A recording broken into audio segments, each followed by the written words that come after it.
This is the universal theory of defense for Monster Hunter Part 2. So last time I mentioned that every weapon in Monster Hunter lies on this spectrum of dodging and blocking, and each of these weapons has the goal of trying to get close to the weak point after the monster attacks by engaging in a form of defense. So here I'm going to elaborate more on these forms of defense and why you should choose one form of defense over the other. So the first one is sidestepping. Sidestepping just means moving left or right with your weapon unsheathed to avoid the incoming monster attack. Next we have sheathing and sprinting, pretty self-explanatory. Next we have dodging. Now dodging on its own, there's multiple forms of it, which I'm going to elaborate on. So first form is dodging and iframing a move, which means utilizing iframes or evade window to literally go through the monster's active hitbox. All right, next is dodge and repositioning, just means leveraging the distance that the dodge provides you to get to a different spot. This is usually paired with evade extender, although not always. All right, the next thing here is guard no knockback. So this is for weapons that can guard, and guard no knockback means that this is the least frame recovery when you get hit on guard. Remember, there's multiple levels to guard knockbacks. And the last one is guard with a heavy knockback. This is obviously the worst scenario and you never want this to happen. These are the only forms of defense that you can engage in, and on their own, they don't really mean much. So what I'm going to do is show you some numbers that will give you a clearer picture on which form of defense to engage in. Also remember that these are weapon dependent, right? Some weapons literally cannot do some of these things, like these weapons right here in the dodging spectrum literally cannot guard, whereas some weapons have certain modifiers or characteristics to them that make one form of defense possible but not ideal. So let's start with sidestepping. So here, sidestepping, I have 27, 30, 52 frames. Each of these frames correspond to the amount of frames it takes to travel roughly the distance of a Rathian's head while unsheathed.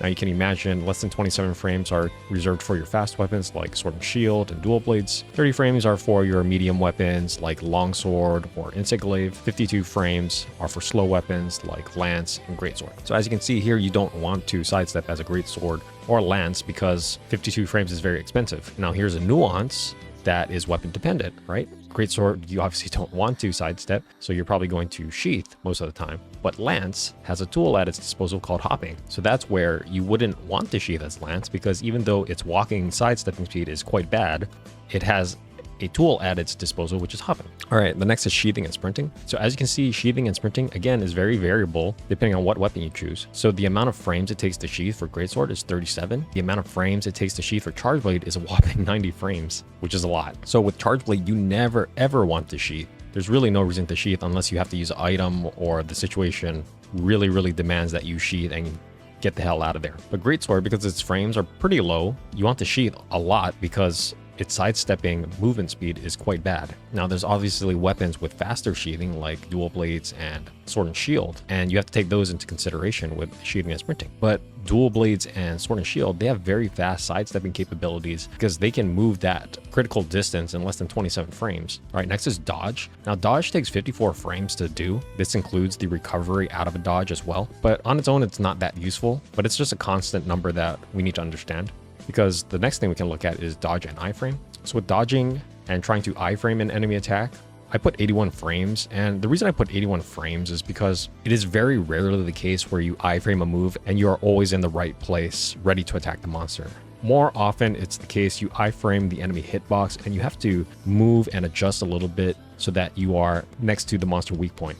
For example, if the monster does a bite attack and you try to iframe it, well, you have to iframe away from the head because the head is an active hitbox. And to do that, you have to go away from it or through it, and that naturally causes you to create distance between yourself and the head. And if you're trying to hit the head, you have to backtrack slightly, so that's where the extra frames come in. This also applies for claws or wings that you're trying to hit. All right, the next form of dodging is dodging and repositioning. And for this form of dodging, you're not using the iframes to go through the enemy hitbox, but rather you are literally avoiding the enemy hitbox 100% of the time by utilizing the short burst of speed that you get from dodging. Typically with dodge repositioning, the amount of frames added to the dodge is much higher, and as a result you have to backtrack more, so that's why I added more frames here. It is generally safer as well because you're never in the danger zone of enemy hitbox like compared to an iframe, but it's also more expensive from a frames perspective. All right, next I have guard and no knockback. So if you get hit on guard with a shield, the amount of frames it takes to guard a hit and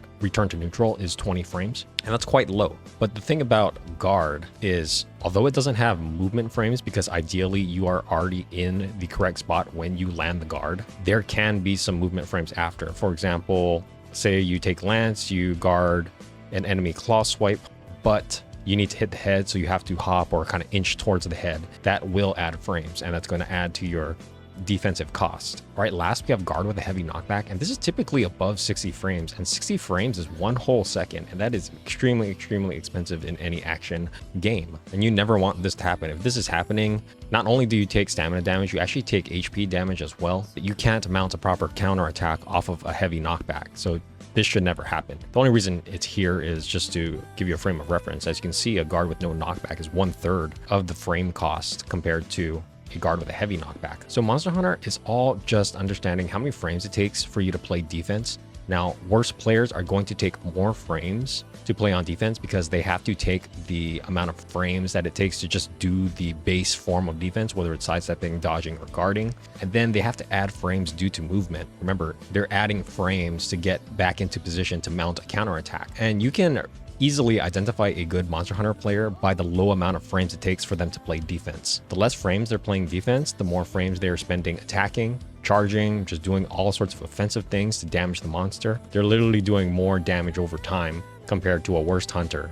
And that's where we get the term DPS. They have higher DPS. Another way to use this information is when you analyze a monster and all of its moves in its moveset, you're trying to identify the best form of defense to utilize against every monster attack, because it's not always going to be the same. For example, even with dual blades, even though it has no guard, some moves are worth sidestepping because of the low frames. You can utilize that less than 27 frames to mount a counterattack, whereas some require you to iframe them as the optimal solution, and some that can't actually be sidestepped should actually be engaged with dodge repositioning. But you're always trying to optimize this by decreasing the amount of frames. Likewise, I always hear people say you should just hop with gun lance. It's not necessarily true. If you have 20 frames on guard for a certain monster jab attack, which are typically weak and won't have huge knockback, and it puts you in perfect position that you don't have to add frames due to movement, then the best option usually is to just guard. Now, there obviously is an exception with gun lance. If you can preemptively position into a spot where you don't have to guard and you don't have to spend 20 frames, and the monster whiffs you as a result of that, then that's literally 0 frames you're spending on defense, and you can counterattack immediately. If you understand the concept of trying to lower the amount of frames you're spending on defense, you understand the universal theory of defense in Monster Hunter, and you're well on your way to becoming an expert hunter.